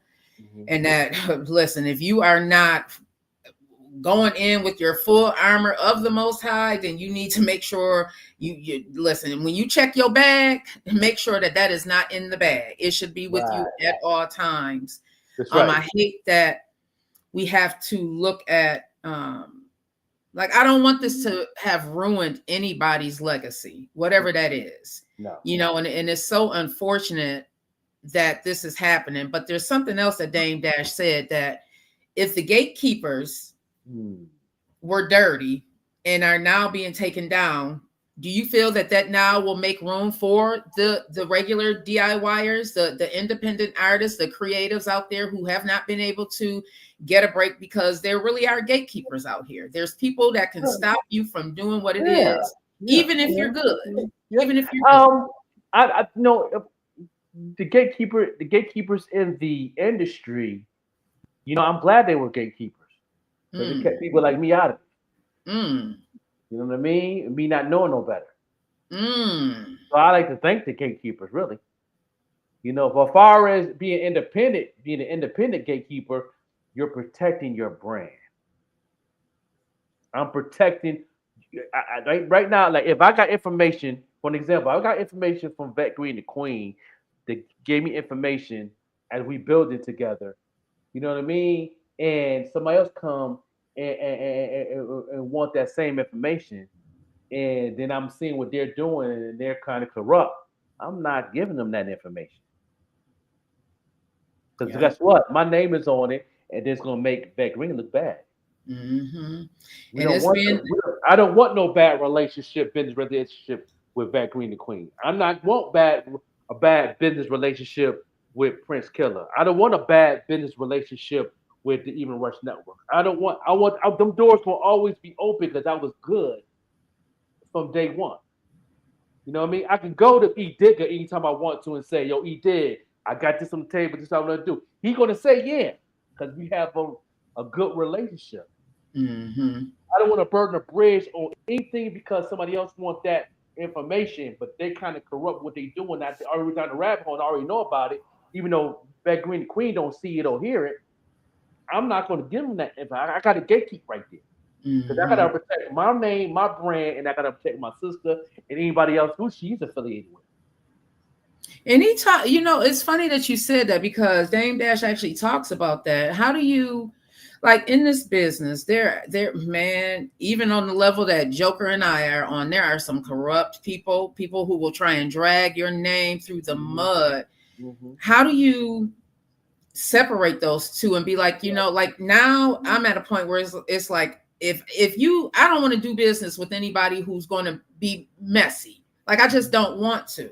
And I respect that, that Dame Dash said he knew the type of people that Jay-Z was getting into bed with, and it just wasn't his cup of tea. And that is his prerogative. But on the flip side, you also have to, and this is me saying this to myself, Toria, woman of grace. On the flip side, you cannot get to a very, very high level without playing in the dirt.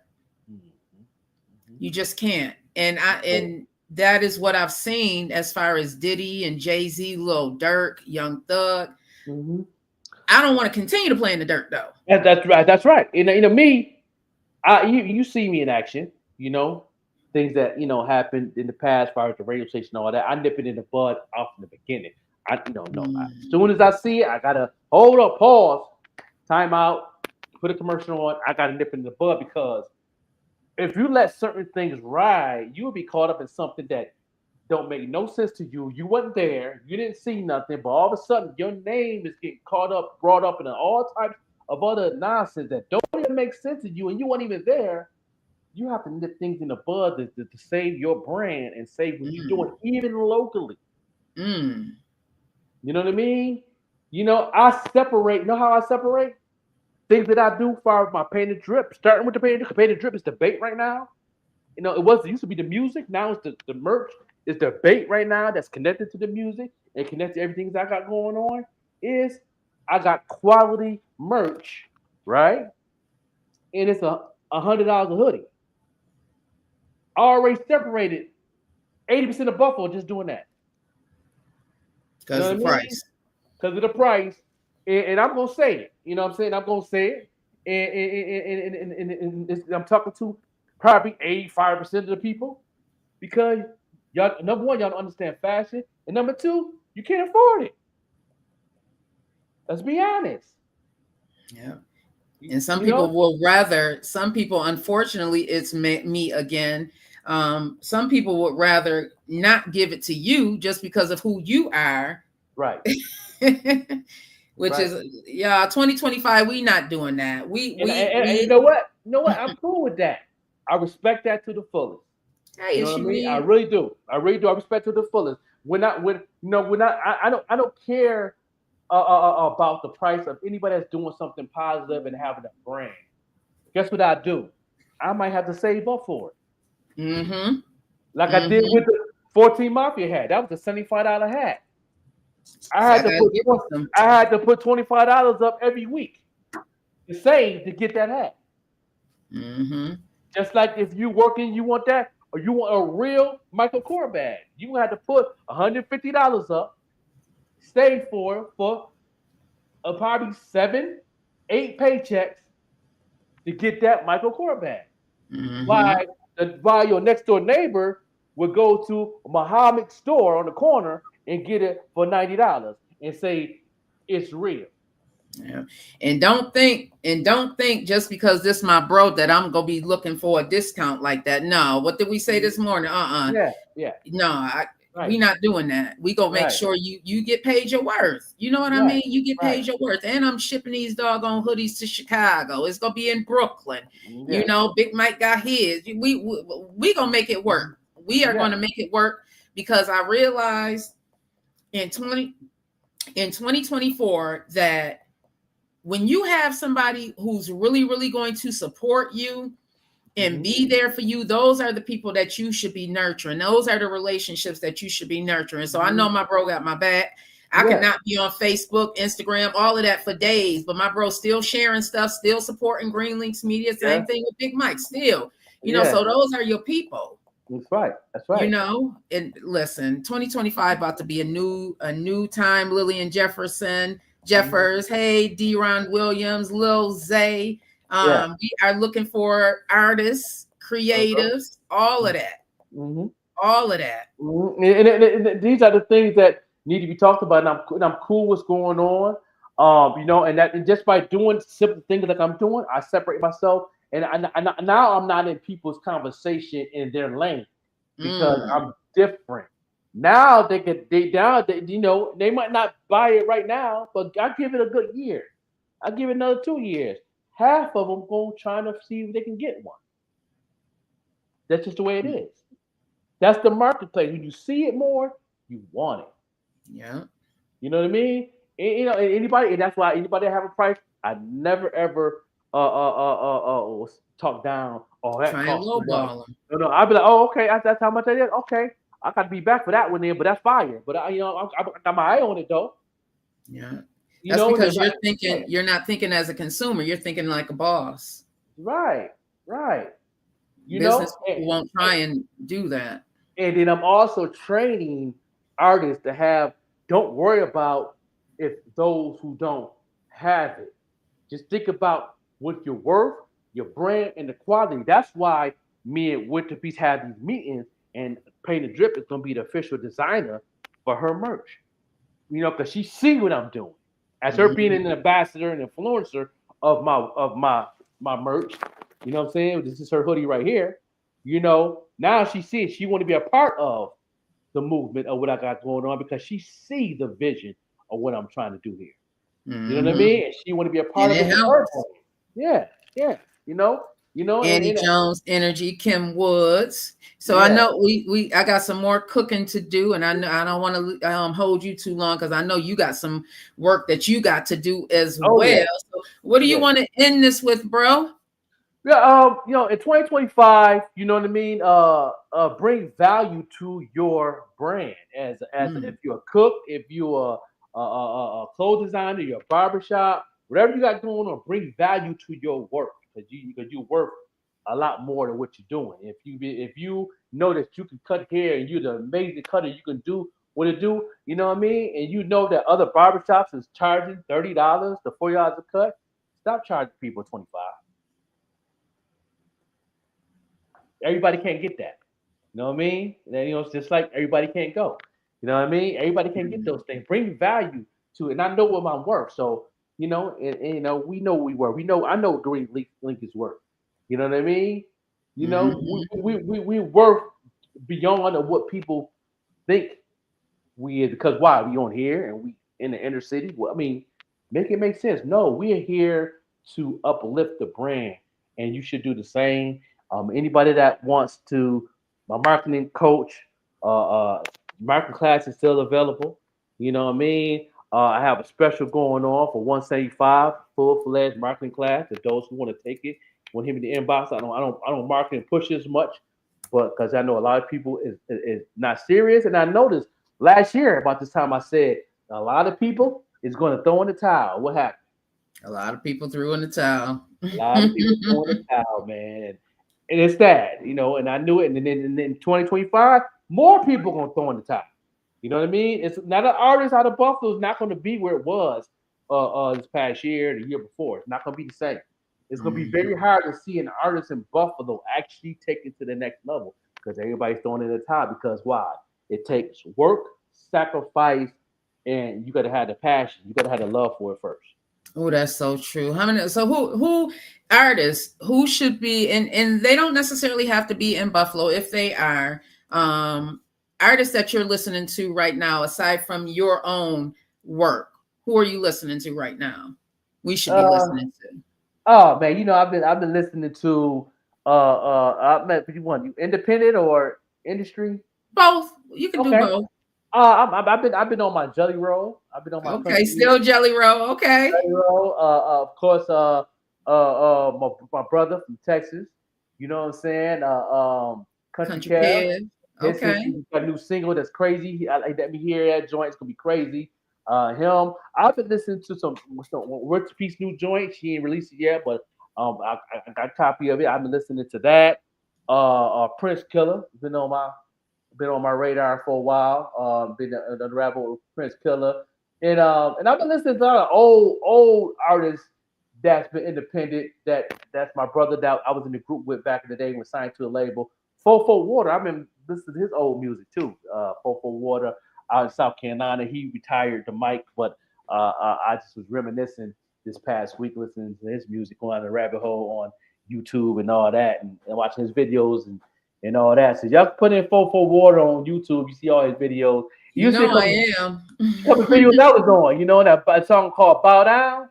Yeah, you got go ahead and watch that video. I'm in that video. I'm in that music video. Me and him was in the group together. We were signed to Sony Universal. Me, him, and his cousin A Tweezy. We was the 85 South Clique. We was one of the hottest hip hop groups coming out of South Carolina, and I was the only one from Buffalo in the group. So we definitely went farther than we know. Could have went farther, but when you want to be part of the machine, I just couldn't deal with a lot of things. But shout out to him, man. Shout out to him. I've been listening to his music. That's been on my playlist for past about 4 weeks. Yeah, I've been listening to a lot of independent music, definitely some mainstream. Some of the females out here, Coco Jones is one. I've been loving her music. Talking mainstream. There's another artist. Oh, is it Kehlani? What is the name of this song? Oh my God. Hang on. What is the name of the song? It is called, I think it's Kehlani. But the song, Money Long, Ruined Me. Oh my God, that song. There's a lot of R&B music I've been listening to. Started going down a rabbit hole of Amber Simone. I don't know if she's signed with what the story is with Benny and them, but she's dope. I think I did see something that she's the first R&B artist signed to Benny. Yeah, I think I seen that like maybe a couple months ago. She posted it up. But yeah, she's an amazing singer. She I first heard her from her manager when I was in the barber shop maybe like 5 years ago. And she had a single out and that was off the chain. And now I was like, okay, this sister is definitely doing her thing. And then when she did a collaboration with Conway, have a song about his mom, that was sweet. And she sung on that track. But yeah, another artist from the hometown who's actually putting in that work, knowing the game, figuring it out.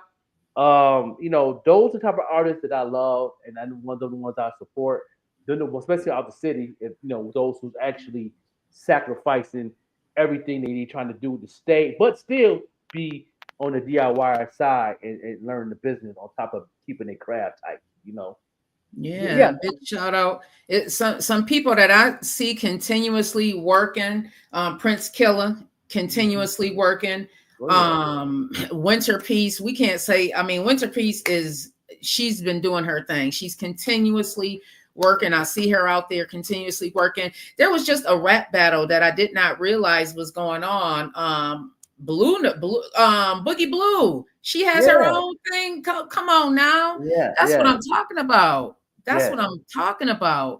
Okay, Star 4. Oh, love Star 4. Cannot wait for Star 4. Yeah, definitely. She's one of the first female that engineers off the chain on the engineering, recording, mixing and mastering. You know, got to give the queen her flowers, man, because you know you got some females out here who's mixing and mastering tracks.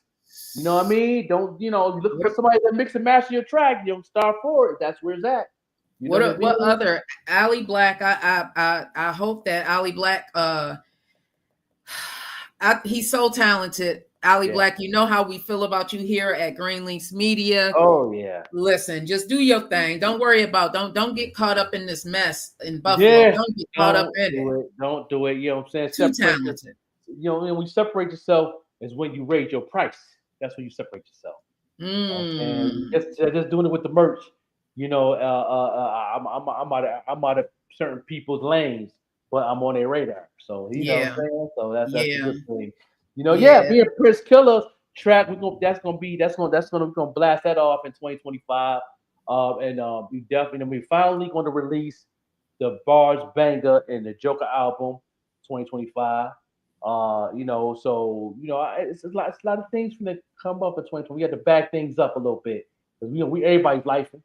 We all are. We had a lot of loss this year. Yeah. A lot of loss this year. But we gained some things, gained a lot of experience.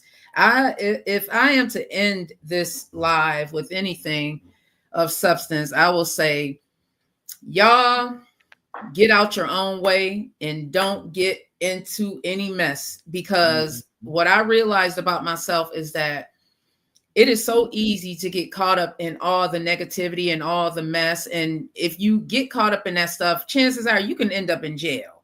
And if you really, really, really about your business, you don't want to end up there.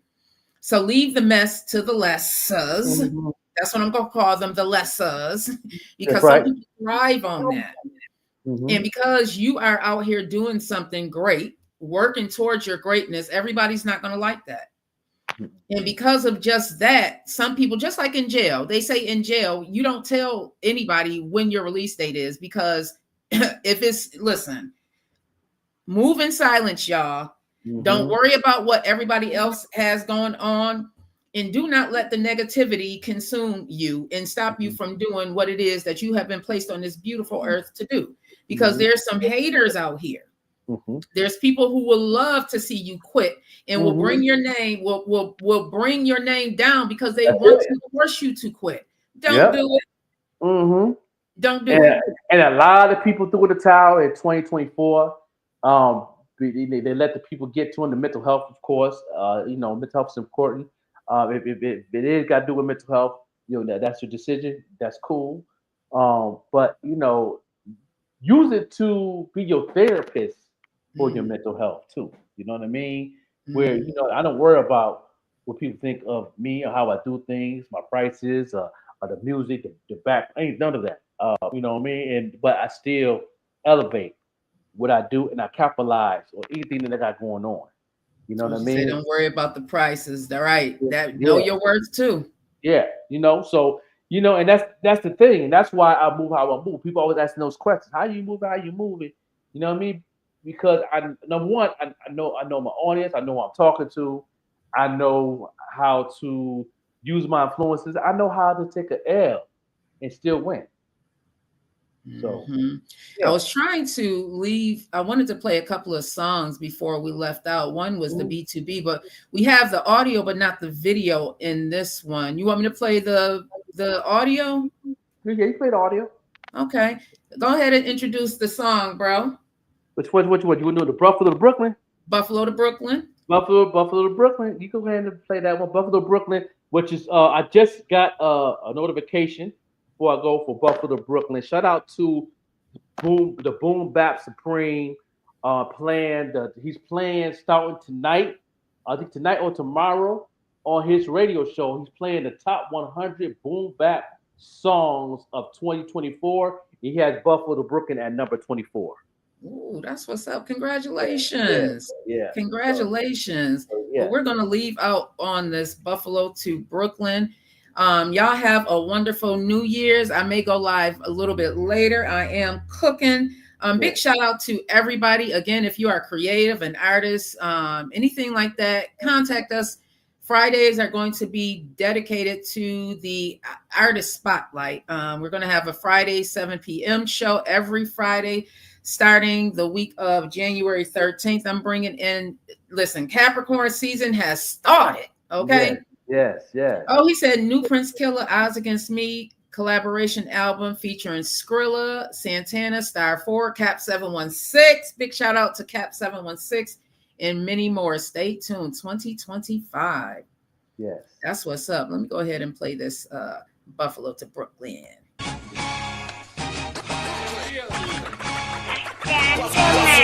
They really feel me, I ain't keeping in touch. When they down low, hating, don't be peeping in much. That's why I'm on the low when I'm getting this dough. Just like Uncle Luke when they peeping the show. Even the roads in concrete be forced to grow. That ground you be under if you forced to low. Yeah, 4, 5, 6 be slick just like CeeLo. Chest so big to grind like Rambo. First blood is spilled, tension is built. Every sentence, every bar, every mention is killed. I'm caught the party, sipping on Bacardi. You lying in your rhymes, I'm lying like Ed Hardy.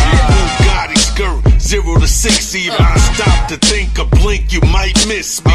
Mach 10 to win, smile just grin. Blessing my mess, somehow I still sin.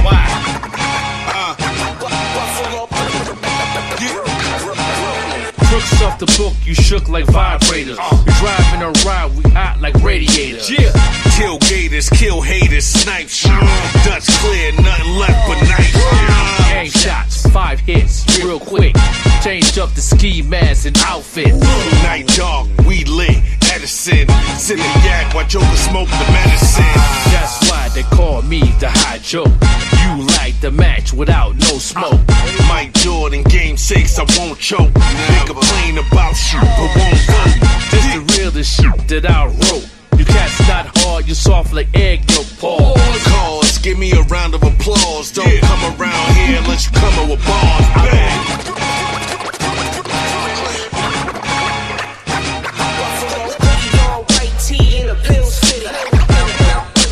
Bouncing right back. Bouncing right back. Bouncing right back.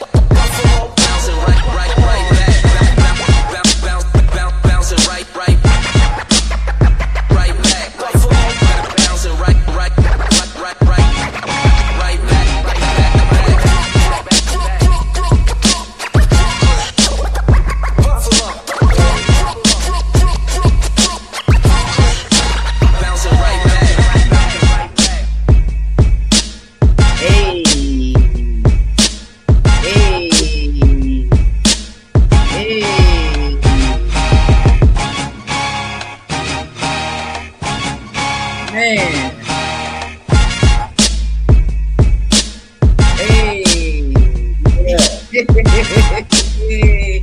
Y'all have a wonderful happy holiday.